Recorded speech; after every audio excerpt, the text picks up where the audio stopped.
còn đi hết lời ghêอีกเลยโดยตัวมุตัวกว่าดอกทีเนาะ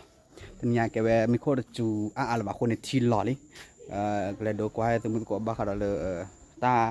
หากบ้าขาดเลยจูตาบ้าโดบ้าทีจะเลยอีกเลยไอ้ตัวมุตัวกว่าเปียนะโอเคแล้วล่ะสวัสดีครับผมสวัสดีเพื่อนๆทุกคนนะครับวันนี้ผมจะมาอัปเดตนะครับสถานการณ์ที่น้ำท่วมน้ำขึ้นที่โรงเรียนครับวันนี้ฝนไม่ตกแล้วนะครับฝนตกนิดหน่อยแต่ก็น้ำลดแล้วครับผมจะมาประเมินว่าความเสียหายของโรงเรียนแล้วก็หอพักของนักเรียนนะ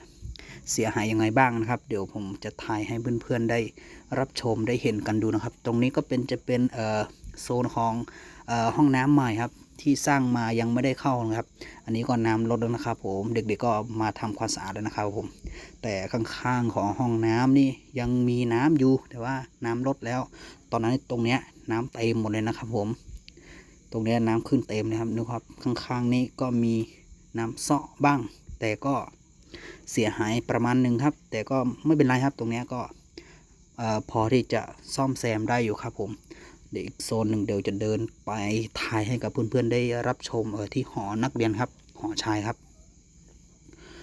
วันนี้เห็นอ่างแล้วนะครับผมเมื่อวานนี้มิดหมดเลยไม่เห็นอ่างแล้วเพราะว่าเมื่อวานนี้น้ำขึ้นถึงใต้ถุนนะครับน้ำขึ้นถึงใต้ถุนนะครับเมื่อวานนะแต่วันนี้น้ำลดแล้วนะครับน้ำลดไวเหมือนกันนะเนี่ยแต่ว่าความเสียหายก็จะเป็นดินตรงเนี้ยสลายลงมาแล้วก็เสื้อผ้านักเรียนที่ตากไว้เสื้อผ้านักเรียนที่ตากไว้ที่เก็บไม่ทันก็ลอยไปกับน้ำนะครับผมอันนี้ก็จะบรรยายให้กับเพื่อนๆได้รับฟังแล้วก็สถานการณ์ตอนนี้ก็โอเคดีขึ้นแล้วแต่ว่าความเสียหายก็จะมีก็เสื้อผ้านักเรียนแล้วก็พื้นที่ละแวกนี้ก็มีเสียหายบ้างนะครับผมยังไม่ประเมินราคาประเมินราคายังไม่ได้เช็คดูว่าอะไรหายบ้างครับผมแต่ก็จะถ่ายให้เพื่อนๆได้รับชมคร่าวๆคือความเสียหายที่จำเป็นก็ประมาณนี้แล้วก็โซนนี้ก็จะเป็นอะไรนะตรงนี้ก็แปลงผักนักเรียนก็ที่ปลูกอะไรไว้อะคือมิดหมดเลยตอนนี้ก็น้ำยังไม่ได้ลดครับตรงนี้ก็เป็นโซนบ้านพักครูนะครับบ้านพักครูมีน้ำลดบ้างแต่ว่ายังมีบ้านที่แบบจมอยู่เพราะว่ามันอยู่ใต้บันดาลอยู่เพราะว่ามีบ้านที่อยู่ใต้บันดาลอยู่ก็จะมีถังน้ำที่เสียหายนะครับถังน้ำแล้วก็จะอัปเดตทางโรงตรงนี้ทางโรงบ้านพักครูนะครับผมบ้านพักครูที่ใกล้กับห้วยหน่อยนึงน้ำลดแล้วแต่ว่า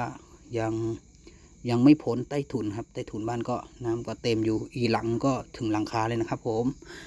แค่นี้นะครับจะมาอัปเดตให้กับเพื่อนๆได้รับชมรับฟังแล้วก็ได้ดูภาพที่บรรยายประมาณนี้นะครับผมสวัสดีครับผมเพื่อนๆได้เห็นได้ชมกันแล้วก็ขอกดไลค์กดแชร์แล้วก็ให้เพื่อนๆได้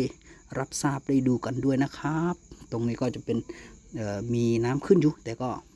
จะอัปเดตให้เพื่อนๆต่อไปนะครับสวัสดีครับ